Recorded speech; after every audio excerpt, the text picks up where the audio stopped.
বন্দর রক্ষা সংগ্রাম পরিষদের পক্ষ থেকে 2 দিনের কর্মবিরতি স্থগিত করার পর চট্টগ্রাম বন্দরের জেটিতে আবারও ফিরেছে কর্মচাঞ্চল্য। তবে এখনও পুরোপুরি সচল হতে পারেনি বন্দর।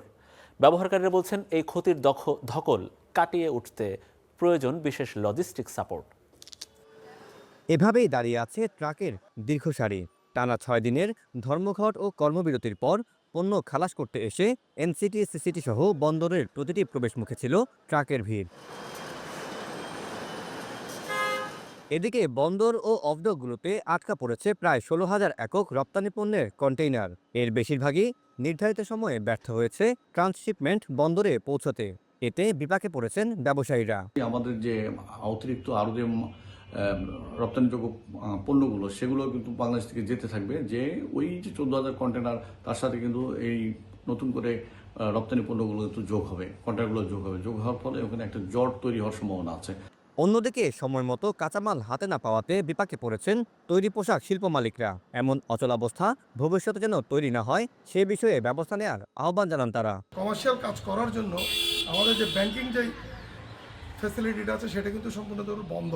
আমরা যদি পেমেন্ট করতে না পারি, আমরা যদি ডিউ নিতে না পারি, তাহলে কিন্তু আমরা গুডসগুলো ইনহাউস করতে পারবো না।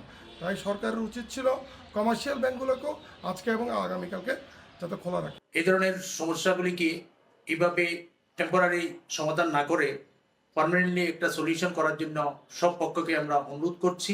আন্দোলনকারী 15 কর্মচারীর সম্পদ তদন্ত ও তাদের দেশ থেকে নিষেধাজ্ঞা চেয়ে আবেদন করেছে বন্দর কর্তৃপক্ষ, যাদের মধ্যে আছেন বন্দর রক্ষা সংগ্রাম পরিষদের সমন্বয়কও। কর্তৃপক্ষের এমন উদ্যোগ নিয়ে অসন্তোষ প্রকাশ করেন তিনি। দেশ থেকে কথা যে বলা হয়েছে, দেশ থেকে করতে তো পাসপোর্ট লাগবে। আমাদের এই 15 জনের 99%-এরই পাসপোর্টই নেই, সুতরাং দেশ থেকে প্রথা তো প্রশ্নই আসে না। নিউমুরিং কন্টেইনার টার্মিনাল বিদেশি প্রতিষ্ঠানের কাছে ইজারা দেওয়ার সিদ্ধান্তের প্রতিবাদে এই সিদ্ধান্ত থেকে সরে না আসার কথা জানিয়েছে সরকার।